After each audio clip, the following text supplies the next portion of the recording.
दोस्तों, हर democratic country में foreign money पर नजर रखना बहुत जरूरी होता है, क्योंकि एक ऐसा जरिया है जो बिना आर्मी भेजे भी आपके देश को डिस्ट्रॉय कर सकता है। इसलिए आप देखोगे 1976 में पहली बार भारत सरकार ने FCRA यानी फॉरेन कंट्रीब्यूशन रेगुलेशन एक्ट बनाया, ताकि विदेश आने वाला पैसा किसके पास जा रहा है और किस काम में इसका इस्तेमाल हो रहा है उस पर नजर रखी जा सके। क्योंकि उस समय गवर्नमेंट को डर था विदेशी पैसा भारत की राजनीति और समाज को प्रभावित कर सकता है।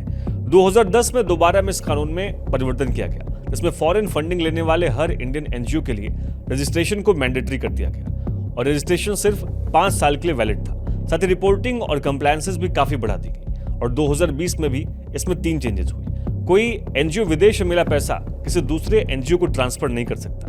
एडमिनिस्ट्रेटिव एक्सपेंसेस पर भी लिमिट लगा दी गई। पहले फॉरेन फंड का 50% तक ऑफिस एक्सपेंसेस में खर्च हो सकता था, लेकिन बाद में उसे सिर्फ 20% ही कर दिया गया। और सबसे बड़ा बदलाव, अब फॉरेन फंडिंग सिर्फ SBI की न्यू दिल्ली मेन ब्रांच वाले एक ही डेजिग्नेटेड अकाउंट में आएगी, ताकि पूरा मनी ट्रायल ट्रैक हो सके।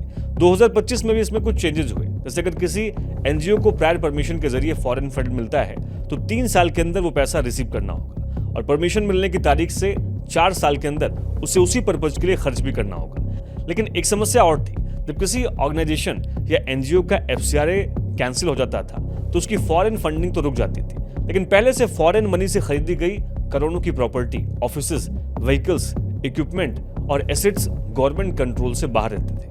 अभी का प्रपोज्ड FCRA अमेंडमेंट बिल 2026 इसी गैप को फिल करने की कोशिश करता है, जिसका एम ज्यादा ट्रांसपेरेंसी, अकाउंटेबिलिटी, सोवेरेनिटी, जेन्युइन वर्क और पब्लिक कॉन्फिडेंस गेन करना है। लेकिन जैसे इस बिल पर डिस्कशन का समय आया, ऑपोजिशन से लेकर के कर्नाटक और मिजोरम जैसे राज्यों में इसके खिलाफ प्रोटेस्ट होने लगे और अब US लॉ मेकर्स भी इसके लिए कंसर्न जाहिर कर रहे हैं। लेकिन इन सब से भी बड़ी चीज जो मिस इन्फॉर्मेशन है लोगों के मन में इस लॉ के इम्प्लीमेंटेशन होने से कि अच्छा काम करने वाले NGOs पर भी इसका असर पड़ेगा, तो ऐसा बिल्कुल नहीं है। अभी करीब 16,200 NGO या ऑर्गेनाइजेशन हर साल विदेश से हजारों करोड़ रुपए लेकर के education, health care, disaster relief और रिसर्च जैसे काम कर रहे हैं। ये लॉ कहीं से भी फॉरेन फंडिंग को भारत में इलीगल नहीं बना रहा है, बस इस फंडिंग को और ट्रांसपेरेंट और फॉरेन फंडिंग लेने वाले NGOs की अकाउंटेबिलिटी को तय कर रहा है। क्योंकि अमेरिका, ऑस्ट्रेलिया, UK और कनाडा, इन सभी डेमोक्रेटिक कंट्री में फॉरेन इन्फ्लुएंस लॉ है, ताकि इस पैसे की वजह से नेशनल सिक्योरिटी ना कॉम्प्रोमाइज्ड हो। आप इस पर क्या सोचते हैं?